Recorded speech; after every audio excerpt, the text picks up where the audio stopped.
Let's have a look at one more fantastic game played by Magnus Carlsen at the World Blitz Championships. He's playing with the white pieces against Alexei Sarana. And I've decided to cover this game because I believe it's the most exciting game from Magnus, his tournament.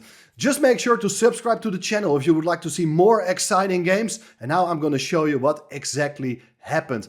It's a Sicilian opening, and after the moves e4, c5, knight e3, d6, here Magnus goes for a very interesting idea, because he is not going to play the move d4 yet, which usually leads to the open Sicilian, probably the Najdorf variation, and Sarana is a big expert on the Najdorf variation. So what Magnus does here is very clever in my opinion. He played the move knight c3, and after knight f6, he still doesn't want to reveal what he's going to do with its d-pawn. He therefore played the move bishop e2. Now black goes for a6, and if you do play d4, we still have a transposition to one of the main lines of this opening. But Magnus says, I'm going to castle first. And here, black has so many possibilities. He can push the pawn from e7, 1 or 2 squares. He can fianchetto the bishop, or he can get his knight out to c6. Many options. And that's of course difficult because white hasn't really revealed yet what he's going to do with its d-pawn. So I think Sarana is here on his own. So very good practical choice for a blitz game. Sarana played here the move b5. Very typical move in the Najdorf. It's one of the main ideas behind playing the move a6. Grabbing space on the queen side. At some point you maybe even consider pushing the b-pawn to kick the knight from c3.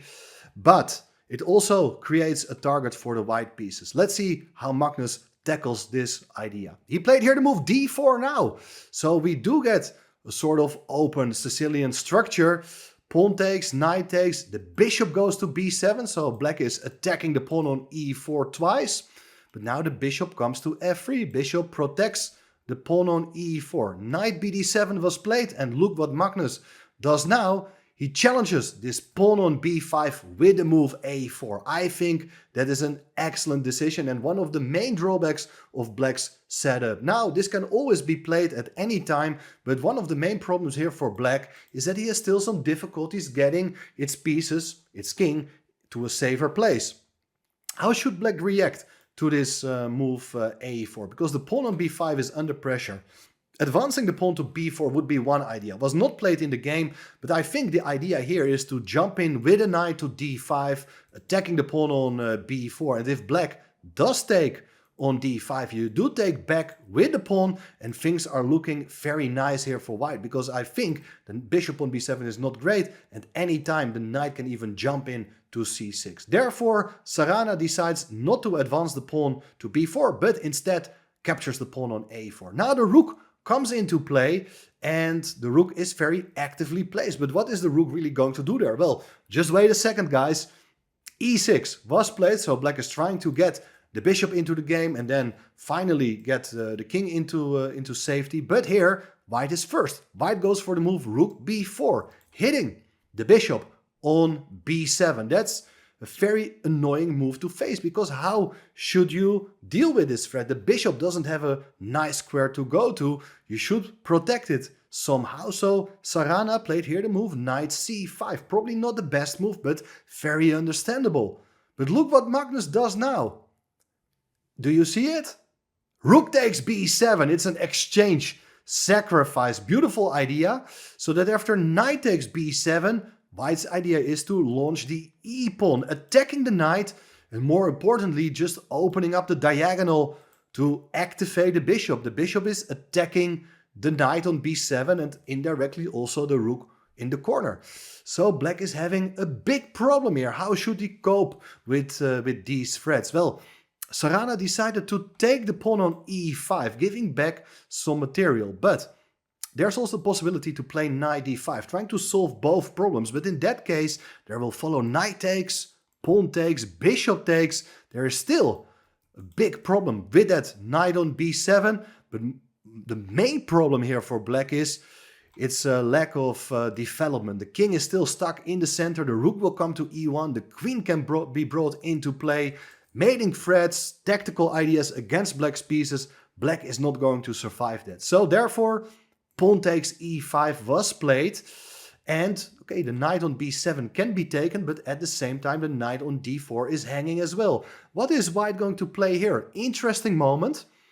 Magnus decided not to take the knight on b7 yet. He felt that he could be clever here by giving a check first. But let's see if he would have taken the knight straight away. So the bishop takes on b7, hits the rook. If you do take now on d4, bishop c6 is a really clever check. Because what is black going to do? If you block with your knight this check, then queen takes d4 will be played. The queen is active, the rook will come to the d file. There are huge problems with that king in the center. Instead, if you don't block with a knight, but you push your king to e7, then there is this move, b3. That's an insane idea, but it's very difficult to meet because white's plan is here to play the move bishop a3. And here you see how bad the king is placed in the center. There's this idea to play bishop a3. And if you try to stop the check with queen d6, only now you take the rook on a8, and white is having a decisive advantage here.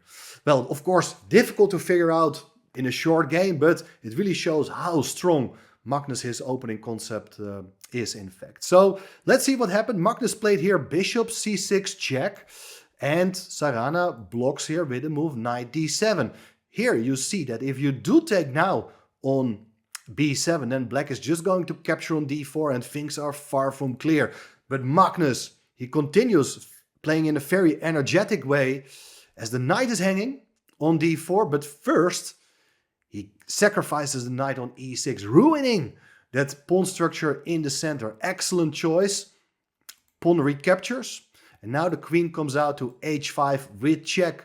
Only two moves, blocking the check with your pawn or moving the king to e7. If you do block with the move g6, it's queen takes e5 and the knight is pinned. Cannot take the queen therefore, and there are so many threats here. Black's position is just falling apart. So therefore, instead of playing g6, king e7 was played, but now the knight on b7 is taken. Bishop hits the rook, rook goes to b8, and now a beautiful move. Rather than just moving the bishop away, which is probably what you would have expected, Magnus continues playing in a very aggressive way, brings another piece into the attack with the move rook to d1, ignoring the fact that the rook can just capture the bishop on b7, because that runs into bishop g5 with check, winning the queen. And now the point of having this rook on d1 is becoming clear, because if you block here with the move knight f6, then the queen on d8 can just be taken.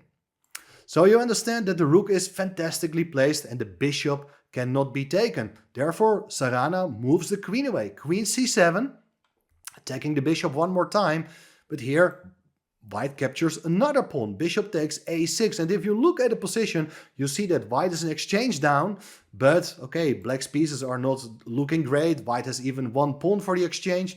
Also the pawns on e6 and e5, they are not looking great, but black is fighting here. Black played here the move knight f6, attacking the queen, and Magnus just dropped back with the queen to e2. But here you see that if you go back with your queen, you're slowing down your initiative. And the much better move here would have been just to get the bishop out anyway to g5. We have already seen this spin.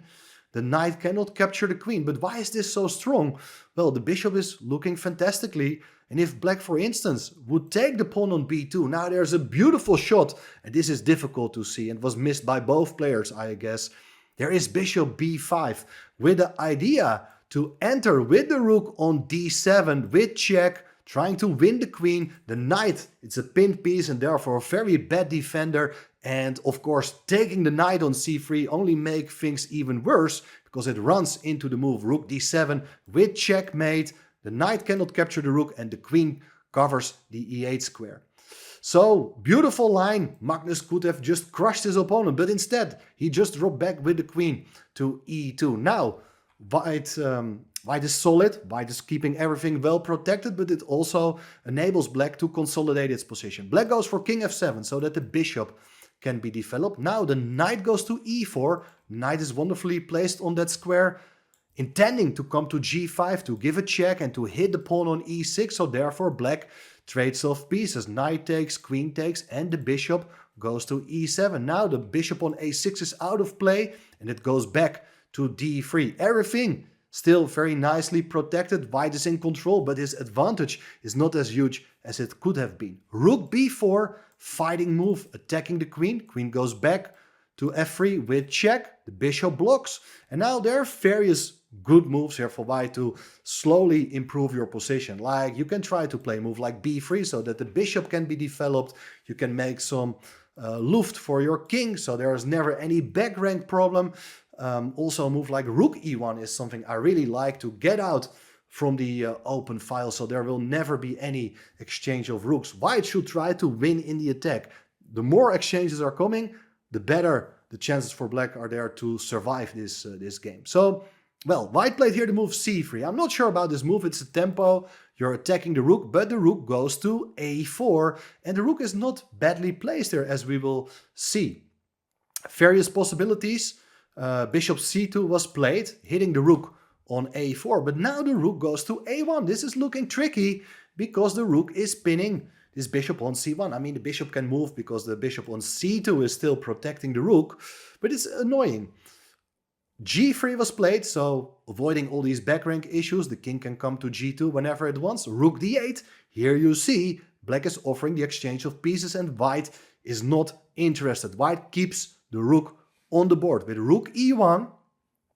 And now bishop takes h7 is a threat because the rook is no longer on h8 to cover that pawn. So black plays the move h6, and well, white doesn't have such a strong attack. Like a check on h5 doesn't lead anywhere. The king can just go to e7 and everything is well covered by this bishop. So instead of playing for an attack, Magnus slowly improves his position. He goes for king g2. It's a useful move, getting out of all these back rank issues. Queen d7 is played, and now the move h4 on the board. White is improving its position by introducing the h-pawn to the game. Note that a move like queen d5 is never a problem. You can always play bishop e4, so black is not able to force the exchange of queens. King e7 was played, and now the bishop comes to e4 anyway. Queen b5 played, and what is Magnus going to do now to further strengthen its position? Now, fantastic idea by Magnus. He played here the move g4. This may have come as a huge surprise, and maybe it's not even the best move according to the machine, but it does put a lot of pressure on black, because the idea is very simple: to play g5 and trap the bishop on f6. So what should black do against it? Well, black decided to take here the pawn on h4. I will point out that if you try to stop white's idea to play g5 by playing the move g5 yourself, there's this spectacular shot. Bishop takes g5. So here you see the king is fantastically placed on g2, because rook takes e1 doesn't come with check. You can just take on f6 with the queen with check. King d7 and queen takes d8 is checkmate. Therefore the rook cannot be taken. If you do take the bishop instead, well then you understand that the first rank has been cleared and white has time now to take on a2. Black is completely lost here. But let's see what happened after this move. Bishop takes h4. Black is taking the pawn, but now bishop g5 comes with check. So black has to take it. H takes g5, rook takes a1. How to evaluate this position? Both sides have a queen, rook, bishop and 4 pawns, but it's incredibly sharp. And in positions with major pieces and opposite colors bishops, it's all about king safety. Definitely white's king is safer here, but things are totally unclear. But look what happened here. Sarana went for the move rook d2. He thinks that his king is safe and he can just enter with the rook on the second rank, intending to take on f2, because the bishop and the rook are teaming up against that pawn on f2. But the problem is there is rook a7 with check, and the king doesn't have any good square to go to. If you go to d6, well then it's just queen f8 with checkmate. That's not possible. If you go to the back rank, then the queen will come in on f7 or even on f8, and it's going to be checkmate as well. So here Sarana had to correct his previous move, drop back with the rook to d7. But now there is this move, bishop c6, and it's a double attack against the queen and the rook. And here black is going to lose a lot of material and therefore Sarana resigned. For instance, if you take the rook, then white just captures the queen. That's just game over. If you do take, let's say you move the queen away and you take the pawn on b2, then this rook takes d7 and it's also going to be an extra rook for white and mate on the next move. So let's go back just to see what black should have done. Instead of playing this very aggressive move, rook d2, the only move here in this position is to take the pawn on b2. But then there is rook a7 check as well, but black can block it with the move rook d7. Now, if you do take on d7, so that after king takes you can give a check, the problem is that, okay, the king is relatively safe, and the queen, it can give a check on f8, and after queen f8, king d7, you can take another pawn, the king goes back, but the queen and bishop alone, they cannot make further progress, because if you're not giving a check as white, then black is just about to take on f2 with a check. So this is the way black could have tried to save the game. One final thing I want to add here is that in this line, after queen takes b2, rook a7, rook d7, white is not forced to go for the exchange of rooks. He can, for instance, play the move rook a8, threatening queen f8 with checkmate, but after rook d8, the threats have been parried. The rook is a good defender, whereas the queen and the bishop, they're keeping the white queen busy protecting the pawn on f2. And therefore, I think objectively, this is okay for black. But an absolutely insane game. So many tactical ideas right out of the opening. And okay, Magnus putting a lot of pressure on his opponents from the start till the very end. Deserved to win this game and the World Blitz Championships in general. So congratulations to him. This was the final video for 2023. I would like to thank you all for supporting me on this journey I started earlier in April. And of course, in the new year, I will cover many more exciting games on my channel. So I appreciate all your support. Make sure to subscribe to the channel and I will see you in the new year. All the best wishes, have a nice celebration and see you soon. Bye bye.